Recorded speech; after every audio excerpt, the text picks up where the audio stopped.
آپ یقین مانیے میں نے یہ سوال بہت لوگوں سے کیا ہے.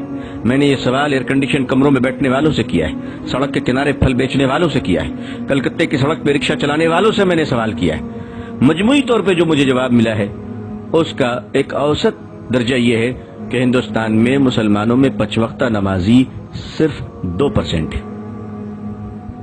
صرف 2%. جمعے کے نمازی 5% ہے. رمضان کے نمازی اس سے زیادہ ہے, الوداع کے نمازی اس سے زیادہ ہیں, اور عید کے نمازی اس سے زیادہ ہے. میں آپ سے پوچھ سکتا ہوں کہ 20 کروڑ مسلمانوں میں 2% نمازی مسلمان مسجد میں آتے ہیں. 98% مسلمان کہاں ہیں؟ سڑک پہ, بازار پہ, کلب میں, جوئے کے اڈوں میں, چائے کی دکانوں میں, ہوٹلوں میں. اللہ کی مدد کس پر آئے گی اور کس طرح آئے گی؟ خدا کی نصرت کہاں گرے گی بتاؤ مجھے. اور یہ 2% نمازی ہندوستان میں کیوں ہیں؟ اس وقت آپ سوچیے, اس وقت جب ہندوستان میں 20 کروڑ مسلمان, 3.5 لاکھ مدرسے, 6 لاکھ مسجدیں, 4 لاکھ سے زیادہ علماء, اور پچھلے کم و بیش 150 سال سے تبلیغی جماعت گلی گلی گھوم رہی ہے. اتنا کرنے کے بعد بھی 2% نمازی. آخر ہم کر کیا رہے ہیں؟ آخر ہم کہاں ہیں؟ اب کب تک ہم شطرنج کی چال کا جواب کشتیوں سے دیتے رہیں گے؟ اگر ہم اپنی چال کو نہ بدلے, اپنے مزاج کو نہ بدلے, دوسروں کو سننے کا مزاج نہیں بنایا, اپنا حساب کرنا نہیں سیکھا, بدتمیزیاں بند نہیں کی, اور شرافت کو اختیار نہ کیا, تو دنیا آج نفرت کر رہی ہے, کل گلی گلی میں بھگائے گی, دوڑائے گی.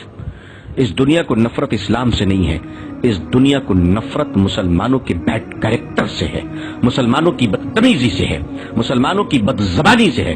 مجھے معاف کیجیے گا, میں سخت بول رہا ہوں, لیکن میں کیا کروں, میں کیا کروں.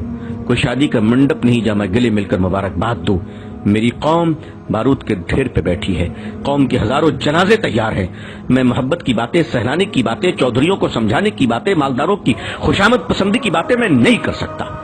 جو قوم, اس قوم کا المیہ یہ ہے کہ جھوپڑی میں رہنے والوں سے لے کر محلوں میں جینے والے مسلمان سب کے کیریکٹر ایک ہی ہیں, کوئی فرق نہیں ہے. کیریکٹر کی سٹائل الگ ہے.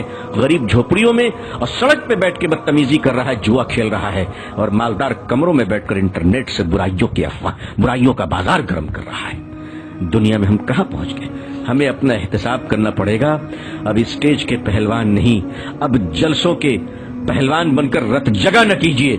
اگر کرنا ہے تو مسلک کے دلالوں کی زبانیں کھینچ لیجیے. اب اگر کرنا ہے تو مسلک کے نام پر جیب بھرنے والے مکار دلالوں کو اس قوم سے روکی, اس قوم کو بچا لیجیے. میرے بھائیوں, آج اگر حال یہ ہے تو ہمارے اور آپ کے بچوں کا کیا حال ہوگا؟ ہمارے آنے والی نسلیں کہاں جائیں گی؟ تو میں آپ سے فریاد کرتا ہوں, آنے والی نسلوں کو بچا لیجیے. ہم سے پہلے جو گزرے ہیں, اگر انہوں نے کام کیا ہوتا تو ہمیں یہ دن نہ دیکھنا پڑتا, لیکن انہوں نے کام کیا. انہوں نے یونیورسٹی نہیں بنائی, انہوں نے تاج محل بنایا.